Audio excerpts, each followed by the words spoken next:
Hello guys, ShavedApe here, and today I have some new Pearls of Wisdom. Been a while since I've done a Pearls of Wisdom, so let's get on with it. Should you use VSync or not?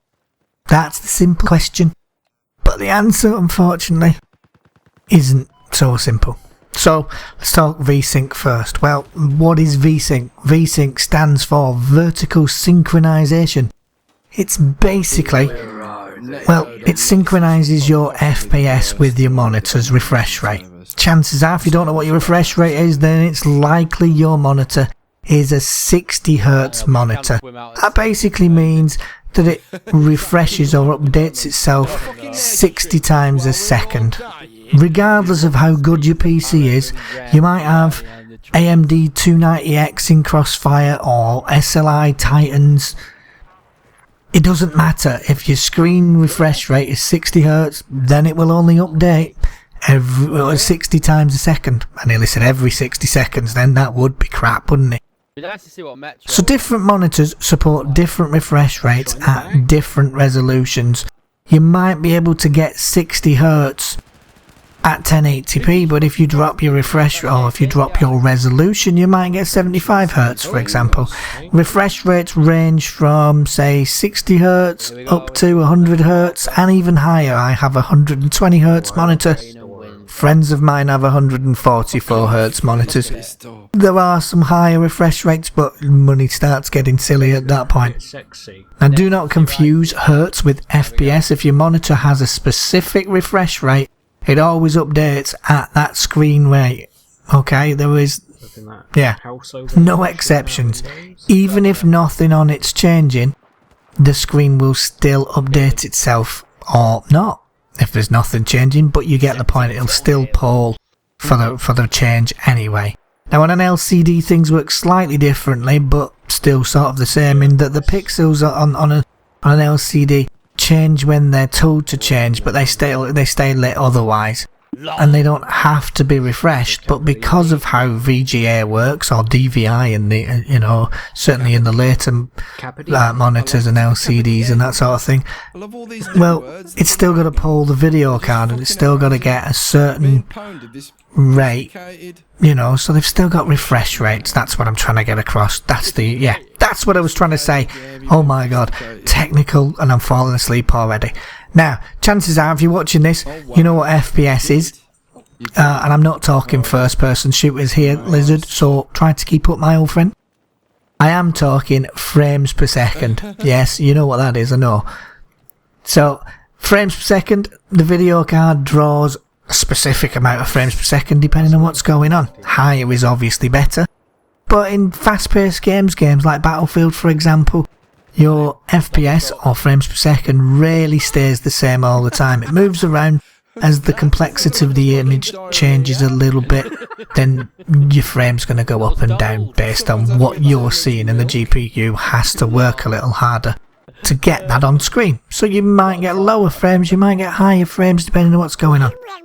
Even with your all singing, all dancing PC, it's still going to happen.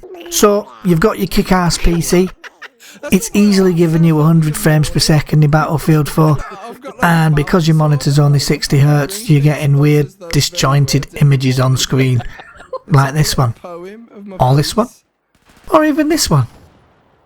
Now I know none of them were BF4, I couldn't find any BF4, nobody's gone, oh look, screen tearing about BF4, so no BF4 shots, but you get the idea. You can see the weird lines in the images. Why does this happen? Well, it's happening because your card is rendering frames faster than your monitor can update your screen. So sometimes you get, say, half of the next frame on top of the current one, and so on.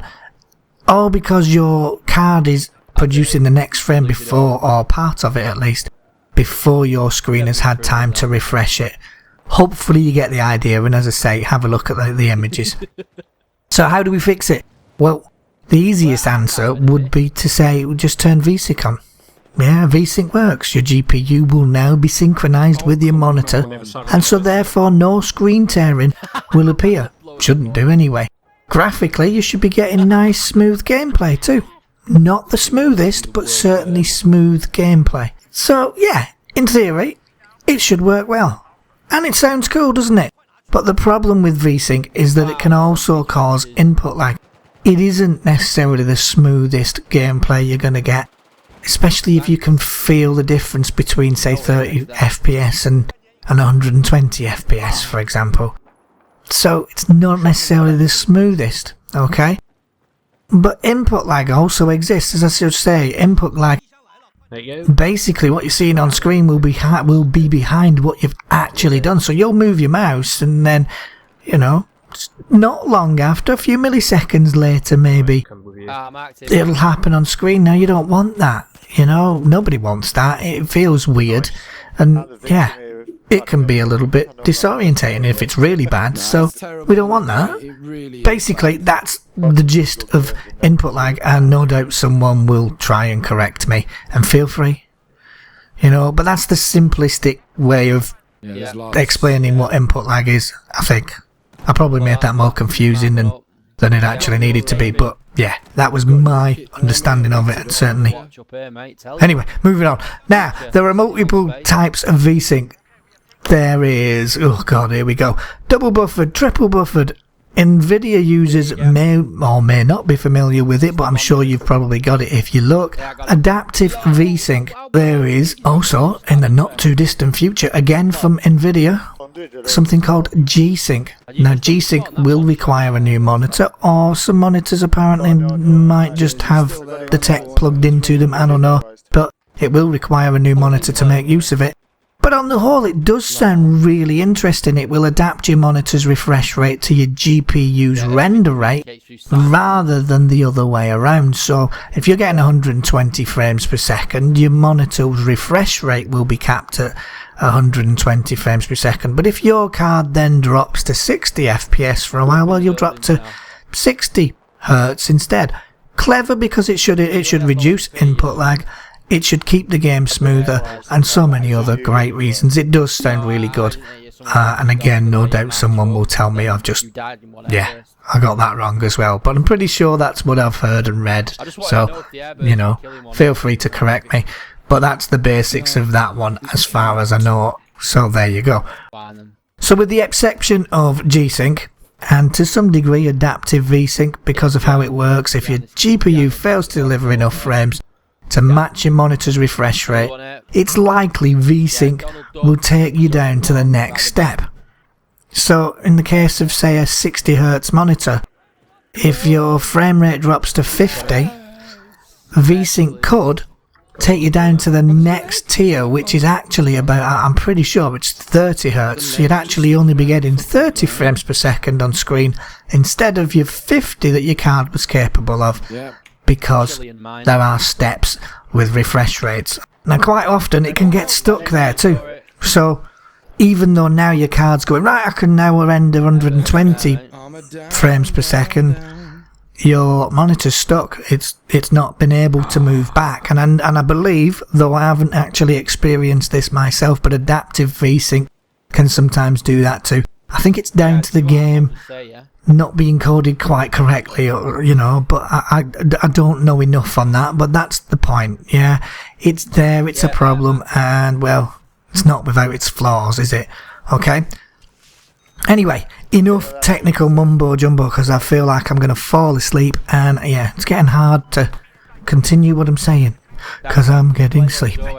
No, hey, VSync, it's pretty cool, you know, it's nice if you want to see nice, smooth looking graphics, no screen tearing, but because of input lag, many gamers, including myself, use a frame rate cap instead, okay?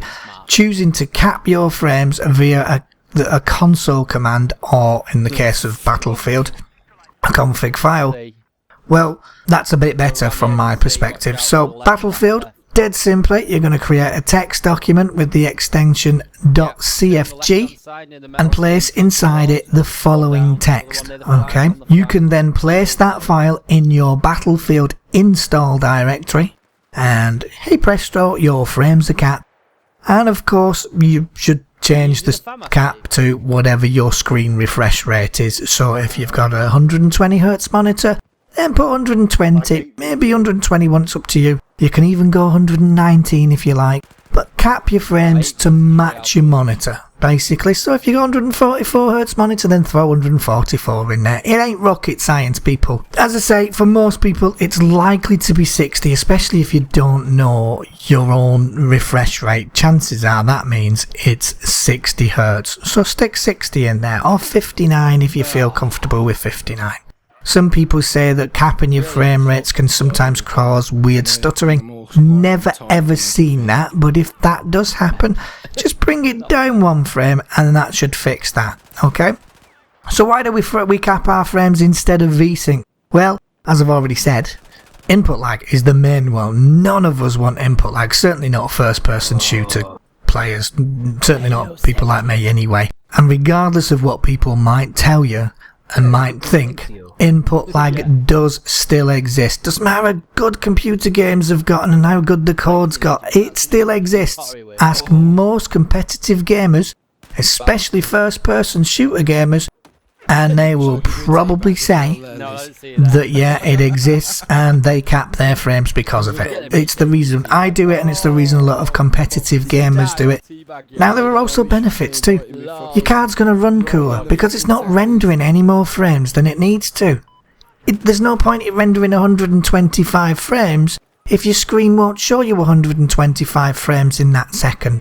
It's better for your card. It will keep it cooler because it's not working as hard. It'll still prevent screen tearing, and well, some GPUs make noise when rendering, certainly higher frame numbers, known as coil whine. It's a horrible squealing sound. Admittedly, using VSync helps to prevent that too, but capping frames also prevents it. It keeps things consistent, and well, hopefully it keeps things stable too. So, should you use VSync? Or should you use a frame rate cap? Well, ultimately that has to be your decision, doesn't it? You should try maybe using both, you know? Try one, then try the other. Because not everyone can feel input lag, not everyone cares about it, and some people would just rather not bother with putting a config file in their Battlefield directory or whatever. Not everyone can tell the difference between 30 and 60 FPS, but some of us can. And before anyone says the human eye can't see any more than 30 FPS, firstly, bullshit. Secondly, bullshit. And mostly because the human eye doesn't see in frames per second. No idea where you get this fucking stupid idea from, but the human eye is a little bit more technical than a camera. Okay, so forget your human eye doesn't see bullshit. Okay guys, that's it. Hopefully that wasn't too technical for you. It's kind of too technical for me, and if it was, I do apologise. Also, if I gave you any info that you believe to be incorrect, please feel free to let me know. Just keep it respectful, because if you don't, I'll likely remove it. You know, nobody likes an arsehole, least of all an arrogant one. As always, if you found this video helpful, please leave a like, share it maybe. If you don't already subscribe, please feel free to hit that subscribe button. And I will see you all again in the next video. Who knows when that's going to be, but probably soon. ShavedApe saying see you later. We did well though. We have done quite well this evening. Yeah, it's been good fun. I enjoyed it. Yeah, man. Tomorrow after patch again. It's going to be even better. Like fuck it is. Well, we're going to have some dodgy arse glitch that nobody saw coming, just like before. Yeah. Your gun turns into a giant fucking rubber dick. Channel at C. GG's gents. Alright, GG. GG. Right then, I'll see you tomorrow. See you later.